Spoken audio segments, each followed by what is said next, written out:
I see it? Willow has been going out of her way to keep it a secret. Okay, Michael didn't even know until Willow was in her second trimester. I just found out a few weeks ago. How did you find out? Well, at first, Willow was saying that the whole search was for medical history, but I knew there was more to it, and she admitted that she needs a bone marrow transplant. And the best chance for a match is from a family member. That's why I stepped up the search. You don't need to search.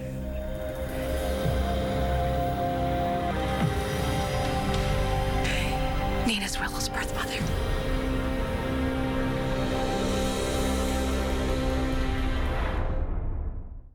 On the next, General Hospital. They've concocted a plan to get Chase over here tonight. Gladys won't have to be your guardian much longer. My daughter-in-law needs your help. Were you ever going to tell Willow? Is there something going on that I don't know about? My family's falling apart, and I don't know what I'm going to do about it.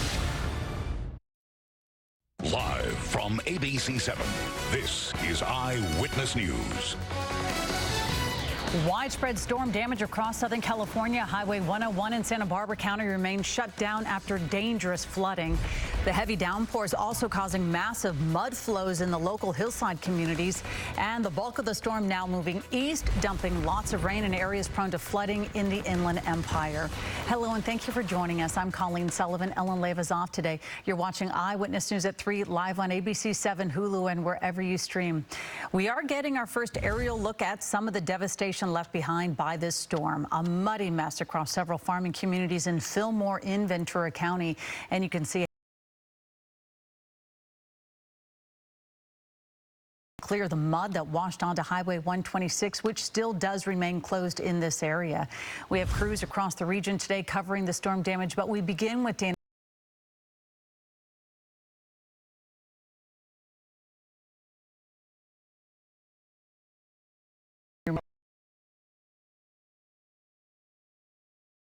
California. Great shot this morning. Camera seeing that rain moving through parts of L.A. this afternoon into the afternoon hours. But this morning, man, it came down heavy at times. And now look on the live Mega Doppler 7000 HD. We can see that heavy rain tracking through Southern California from the early morning hours up until right now here in the 3 o'clock hour. And we can see that it is tracking towards our south, towards our east. But in those areas, there is still some light to moderate rain running from Temecula up to Hemet towards Beaumont. We can see some mountain spots showing some snow levels happening there as well around Big Bear, around Crestline. We're seeing some light scattered showers still running through those areas. Then a lot less as we move farther north around Inglewood, through downtown, through Glendale, Santa Clarita, up around Calabasas, Thousand Oaks, which got hit so hard earlier. Now calming down certainly here in the afternoon hours of our Tuesday, but still in play. There are some areas to watch out for, some concerned areas of some flash flood watches still going on, things to watch for in the afternoon. But then changes are coming, and then hang on, more rain too.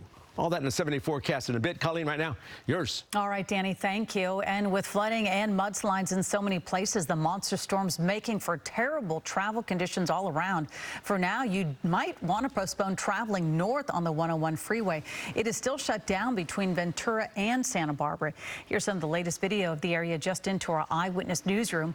Eyewitness News reporter Christiane Cordero. She is live in Montecito with more on the traffic conditions along with evacuations and storm damage. Christiane. You know, Colleen, you and I both know well that there's only one circumstance where the 101 freeway looks this wide open, and that is when it is closed in one direction at least. This spell of heavy rainfall has impacted our roads. It has impacted our rivers. In some cases, like where we're standing right now in Montecito, it has turned roads into rivers. Today, one of Southern California's major thoroughfares is caked in mud. Crews have spent hours cleaning up the 101 freeway between Ventura and Santa Barbara after days of rain overwhelmed the water's other paths to the ocean. Mitigating the risk of vehicles getting stuck here means they are instead stuck here. Some drivers told us they've been waiting a full day for the freeway to reopen. Others made it south just in time. We got up there yesterday morning at about 10 o'clock, and we had to get out of there by 2 or 2:30 because they were going to close up the city. So not exactly the California vacation you were expecting. Not even close. Dan Jansen is visiting from Minnesota. You know, we see natural disasters in Minnesota, but when you observe it, especially these creeks overflooding and people realizing I've got nowhere to go, especially in these smaller towns, and you realize what a problematic situation you're in. Gustavo lives in one of those smaller towns, Carpinteria. He evacuated. I had to reverse through the entrance of the freeway to get out of the freeway.